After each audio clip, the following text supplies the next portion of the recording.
One T V سب پہ نظر اندر کی خبر۔ عالمی منظرنامے سے خبر شامل کریں۔ آپ کو بتائیں کہ اقوام متحدہ کے سیکرٹری جنرل اینٹونیو گوتریس نے حماس اور اسرائیل کے درمیان جاری تنازع کے تناظر میں خون ریزی، نفرت اور تقسیم کے ظالمانہ سلسلے کو ختم کرنے کا مطالبہ کر دیا۔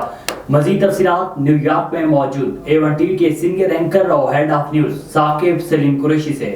جی ثاقب، مزید کیا کہنا تھا اینٹونیو گوتریس کا؟ جی عدل، بالکل غزہ کی صورتحال پر تبادلہ خیال کے لیے اقوام متحدہ کے رہنماؤں کے ساتھ ملاقات کے بعد گفتگو کرتے ہوئے اینٹونیو گوتریس نے کہا ہے کہ ان دشمنوں سے پہلے غزہ میں انسانی حقوق کی صورتحال انتہائی تشویشناک تھی، اب اس میں تیزی سے اضافہ ہوتا جا رہا ہے۔ اینٹونیو گوتریس کا مزید کہنا تھا کہ حماس اور اسرائیل کے درمیان جاری تنازع کے تناظر میں خون ریزی، نفرت اور تقسیم کے ظالمانہ سلسلے کو فوری طور پر ختم کیا جائے۔ انہوں نے حملوں کو فوری طور پر روکنے اور تمام یرغمالیوں کی رہائی کا مطالبہ بھی کر دیا۔ عدل، یہاں میں آپ کو بتاؤں کہ انہوں نے یہ مزید بھی کہا کہ فلسطینی عوام یقینی طور پر مشکلات سے دوچار ہے، اور انہوں نے یہ مطالبہ کیا کہ فی الفور اسرائیل کو اس طرح کے جو حملے ہیں ان کو فوری طور پر روکنا ہوگا۔ انہوں نے یہ بھی کہا کہ میں فلسطینی عوام کی جائز شکایت کو تسلیم کرتا ہوں، لیکن دہشت گردی کی ان کارروائیوں اور شہریوں کے قتل اور اغوا کی کوئی جواز نہیں ہے۔ انہوں نے تسلیم کیا کہ اس طرح کی صورتحال پر بھی ہمیں سوچنا ہوگا۔ انہوں نے یہ بھی کہا کہ اس طرح کے تشدد 56 سالہ طویل قبضے کے تنازع اور اس کا کوئی سیاسی حل نکلنے کی ایک وجہ اہم بنا ہوا ہے۔ عدل، یہاں پر یہ بات بھی انتہائی اہم ہے کہ اس موقع پر ایک بار پھر اینٹونیو گوتریس نے اسرائیلی حکام کی طرف سے حملوں کے جواب میں غزہ پر مکمل محاصرہ کرنے کے فیصلہ پر بھی شدید تشویش کا اظہار کیا۔ انہوں نے مزید کہا کہ میں ان اعداد و شمار پر بھی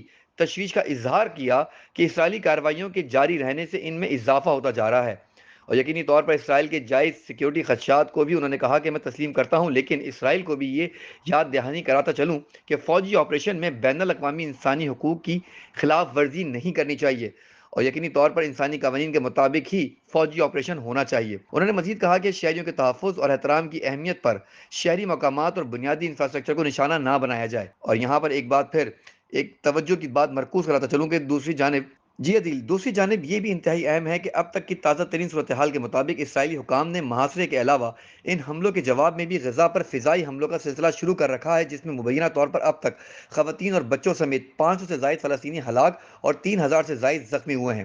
جی عدیل، A1 ٹی وی سب پہ نظر اندر کی خبر۔